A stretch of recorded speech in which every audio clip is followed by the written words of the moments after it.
for joining this live stream. In today's live stream, I want to share about this place called Howick in South Africa.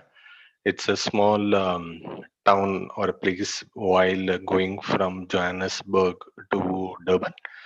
So I had visited this place in 2016. I was visiting my brother in South Africa in Johannesburg, and we were going to Durban, and we visited Nelson Mandela's capture site in Howick. It's one of the most interesting sculptures or most interesting statues, kind of a installation that I had seen.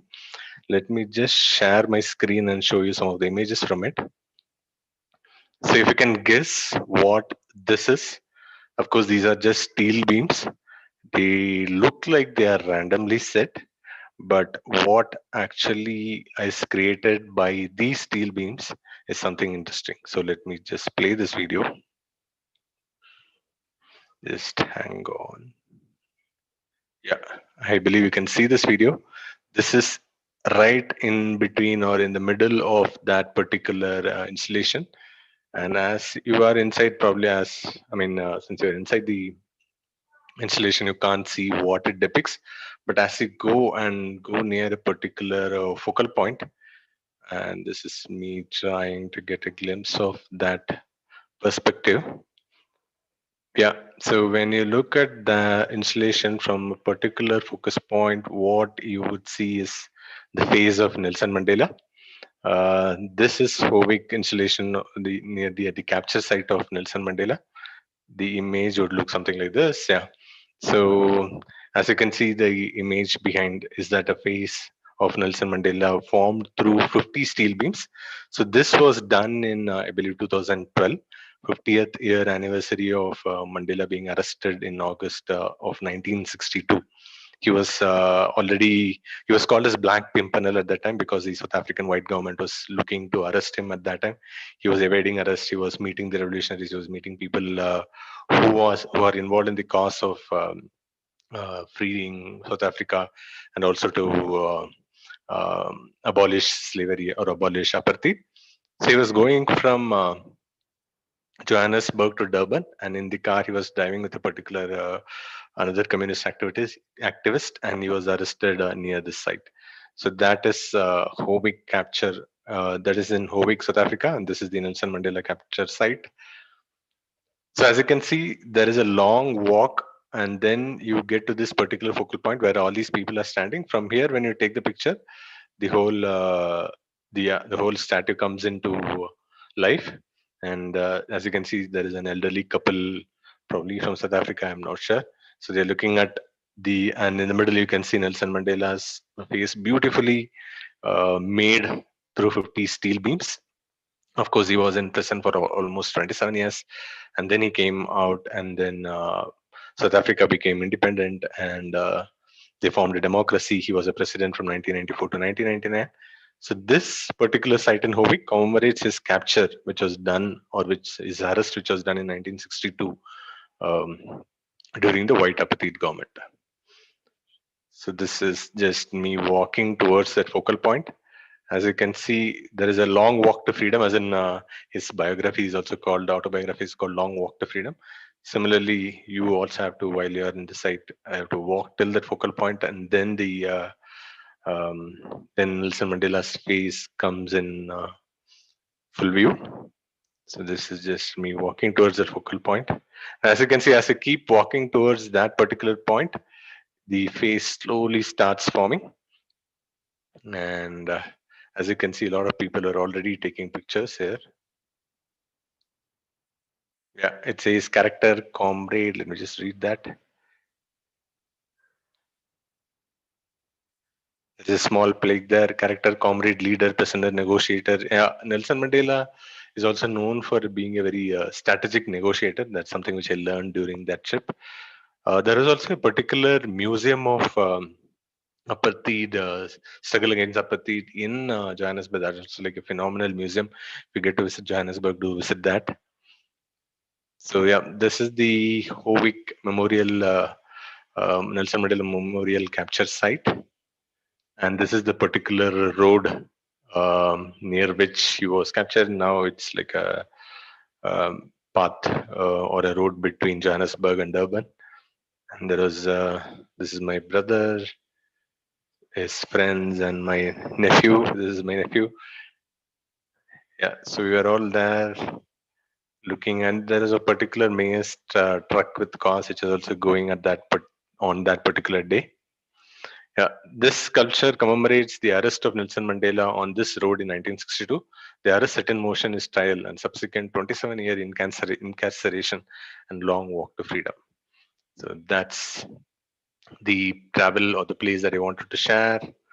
This is my cute nephew just before that monument, and is my friend's brother's son is also there.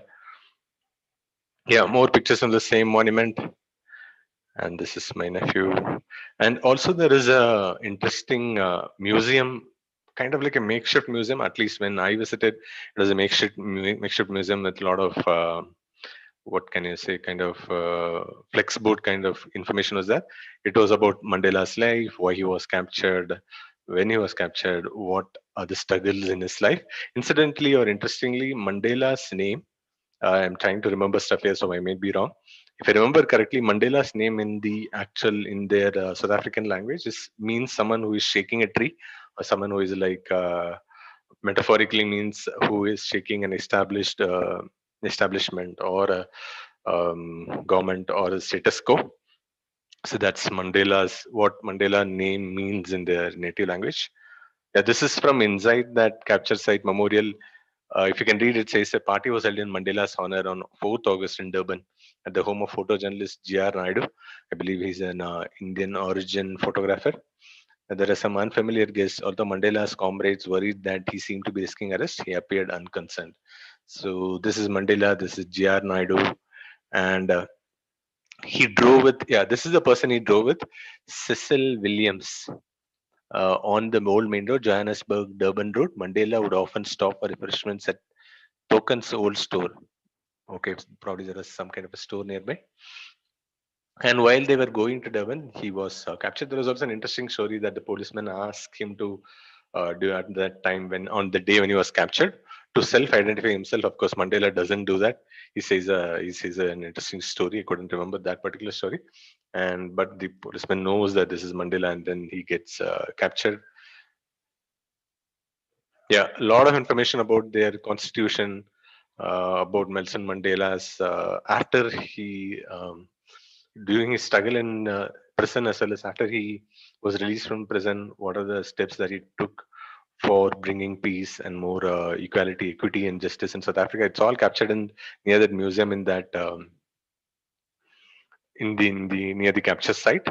So this is what I wanted to share in today's travel shots. So I have visited a few very list places. So I wanted to share something interesting from these places, and I also happened to see the memorial site in TripAdvisor. A lot of interesting images that people had shared. So let me just share you some of these images that people had shared in the TripAdvisor site. So this is a collage kind of things made from. You would see a lot of these. How do you say, beat kind of artwork all around South Africa. These are those steel beams. This is the capture site statue itself. And statesman, that's something I missed. It was done in the 50th anniversary of capture, 1962, so around 2012. Yeah, this is Nelson Mandela. So this is the particular car that I had used. I believe the museum has gotten better now. It was kind of a makeshift place when I visited it. Now it's more, I think this is the current version of that particular museum. Very interesting sculpture that I have seen where the whole place comes into view after you go to a particular focus or a vantage point. I'm trying to find images of that particular museum. Yeah, as you can see, truth and reconciliation. This is one of the questions that was asked in landmark quiz. So after he was released, while South Africa was transitioning from an black or from a white government to a equity or a democracy-based government, they set up this Truth and Reconciliation Committee where they call people from the white government to say their point of view. then from the people who were aggressors, and also people who got impacted by it, who are beaten up, the activists who got beaten up, who were killed, who were murdered. A lot of injustice which happened to black people, they were also asked to come and uh, address the truth and reconciliation. It was a more like it was Shadon landmark, because it is more of not punitive justice but kind of a reformative justice that was created by this truth and reconciliation committee. Yeah, his name is also called Madiba, Nelson Mandela's nickname. Yeah, long walk to freedom is all. It's a term that is always associated with it. And there is an interesting fact around long walk to freedom. So when Nelson Mandela, on the day he was arrested, he has already written this book, or this phrase was associated with him, long walk to freedom. He was from the jail. He was about to be taken in a car from the prison to outside of the prison, but photojournalists or journalists at that point in time, they felt it won't be that iconic, just being after being in struggle and being in prison for 27 years. They wanted more an iconic grand gesture or an iconic moment. So they asked him to get out of the car and literally walk those few yards from the exit of the prison to outside. So that's long walk to freedom, the story around long walk to freedom. Yeah, if you get to visit this place, do visit Howick if you are visiting Johannesburg or Durban or even Cape Town. This is a must-see place that I would strongly recommend if you are visiting South Africa. Thanks for watching this video. Please do share, subscribe, and like this video. Please share it with your friends who might be planning to visit sometime later. Of course, now it's more of a virtual tour that you got of this